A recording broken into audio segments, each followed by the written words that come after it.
Hey, now it's the Rob from 106.1 KISS FM here with my tag team partner in podcasting. Hey, what's up? It's Eric Cornish from WKDQ. And look, it's Travis Sams from KISS and WKDQ. So that's why he's here in the middle. Yeah. He's on both of our stations here, but he is a big wrestling fan too. He's also given us some ideas for the show.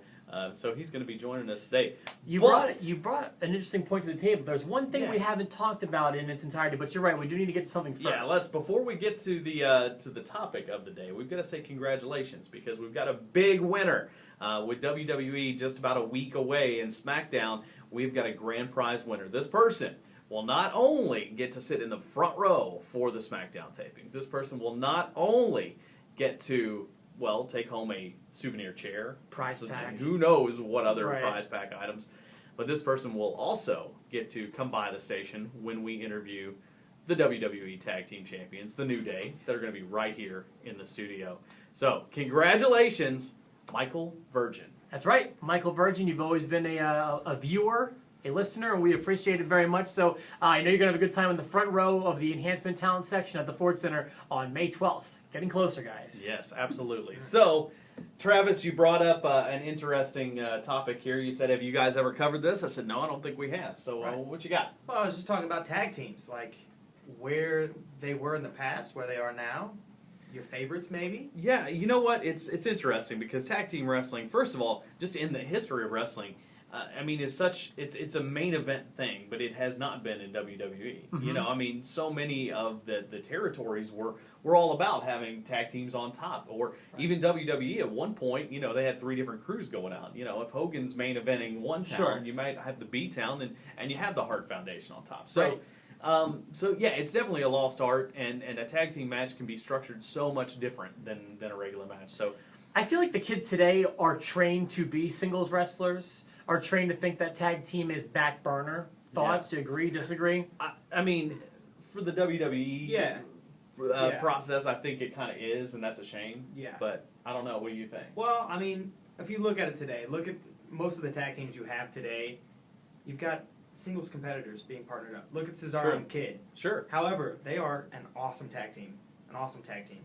You don't see too many natural tag teams like the Usos nowadays. Right. So where they're conjoined by a common gimmick or something. Right. Yeah, I think if they ever try to break up the Usos, and trust me, they will try, that'd be a big mistake.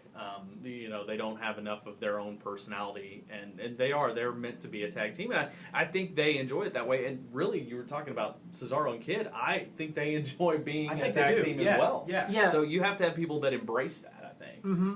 And the random pairings have kind of happened for a long time. You know, one of my favorites was Owen Hart and Jeff Jarrett. There was no reason for them to be teaming together, but they had a great run. And that was not too long after another one of my favorites, I believe, dawned at WrestleMania 11, Owen Hart and Yokozuna. Why are they partners? We don't know, but they are. They are, and they made a great tag team. Mm-hmm. So let's talk about some of the teams on scene right now, besides Kid and Cesaro, who I said weeks ago, I think they'll be a babyface team. It looks like they're in the transition to be that. And I think they'll be huge. They remind me of the pairing, like you said, the random pairings. And the one that I'll point out is the New Age Outlaws. 2 guys that really were floundering, didn't have anything to do, and they just kind of slapped them together, and it was magic. Absolutely. And some of the other teams right now, okay, let's talk about the Ascension. Can we talk about them real quick? Yeah, sure. One of the teams that dominated NXT. And right when NXT was really becoming hot, on the network, people were gravitating toward these guys, and they were so excited when they were coming to the main roster. What went wrong? Face paint. I think so. I think them trying to make the comparisons to like LOD and Demolition. I don't know. I think for some reason it just wasn't going over with the fans. It wasn't what they were used to, I think. I think it's hard to point to a reason. I kind of think that got them some attention and some heat. But I feel like for whatever reason, when they made that transition isn't for everybody. You know, there are some guys who can do really, really well on those lower leagues, the NXTs, the independents, and then they come into the big leagues and nothing really happens. Or the writing, their characters are odd. They're not relatable. You know, they're very 80s. They're not relevant anymore. I think, they wanted them maybe to be a new LOD or a new Demolition or Powers Pain or whatever, and that was the problem. I mean, people immediately made that comparison. But instead of ignoring it, say, when Ryback came on the scene, everybody compared him to Goldberg. They just ignored that. They ignored it and went forward with it and did what they could. In this case, the second week, they were already cutting a promo on the people who were making the comparisons and talking about them. And that's just horrible. Now it makes you look like a ripoff, and I think that's what happened with them. So they still have a chance to kind of redeem themselves. But let's face it, guys like Connor, for example, has been in this system for a long time. Over 10 years he's been in this WWE system. So it's now or never for him. I feel like, and this is going to sound like a joke, but I'm not joking, like the better question instead of what went wrong with Ascension is what went right. They weren't having good matches. They weren't connecting with the crowd. They didn't look cool to anybody. Nothing really got off the ground with them. Yeah. So, but then you got the Lucha Dragons on the other hand, and I think they're getting over. They look like they're doing great. The New Day has, with this new attitude, I'm very excited about it, and it looks like positive things for them. What other teams that have not been put together yet could be used if they were going to use a real, tag team division? Are there anybody out there that could be put together and be a solid team? Again, everyone's singles. So I kind of like, the Hart Foundations, the Killer Bees, where they have a similar look and a similar background, and you associate them together. So off the top of my head, I'm having a hard time. Do you have any in mind? Well, are there any teams maybe out there not in the WWE that are working as teams that you could bring in to work in the WWE? What about those goofy the Vaudevillians? You know what? Yes, no? I don't. Something about them. I understand why they're over in NXT. They will not work in WWE. I'm not saying they will. I'm just throwing them out there as an idea. I don't think they'll work in WWE. They'll work as well as Adam Rose or Santino. Well, and I don't like to put Adam Rose in the same class with Santino.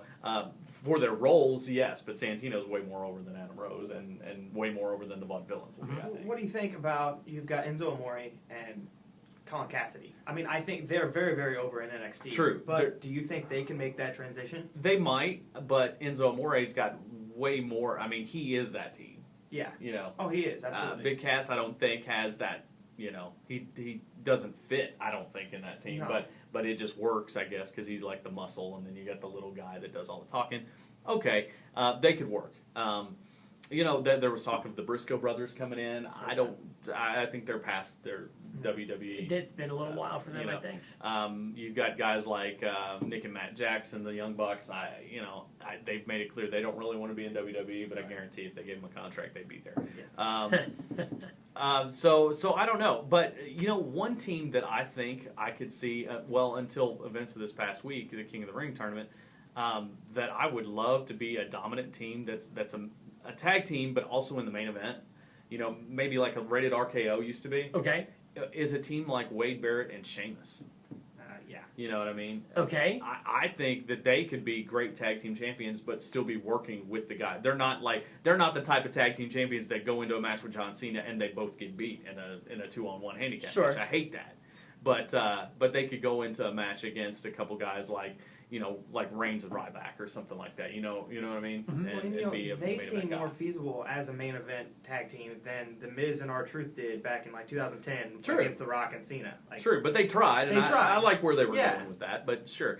So I don't know. I don't think tag team wrestling will ever be what it used to be. No, one thing I wish though is there are some solid tag teams right now. The division isn't floundering, I don't feel like, but I feel like it's a little void of personality and angles. Okay, I know what the New Day is doing, but I feel like there's not a motive or a reason or a target, so to speak. Or same thing with the Usos. Yes, they're brothers. Yes, they're from Samoa. But what are they doing here? Kid and Cesaro. Yeah. Well, I mean, I wish they had a little more when I look back at the golden days of tag team wrestling for me, I know a lot of people point to the 80s and the Hart Foundation and the Rockers and this, that. To me, it was the Attitude Era. It was Edge and Christian. It was the Dudleys. It was the Hardys. It was the super heavyweights.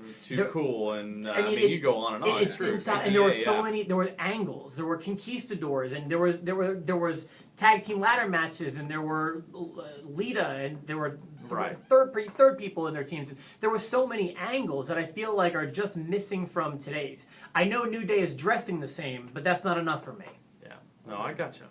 what about a tag team that the WWE they pulled the plug on them? I think too soon, but now they're back together. Mm-hmm. Primetime players.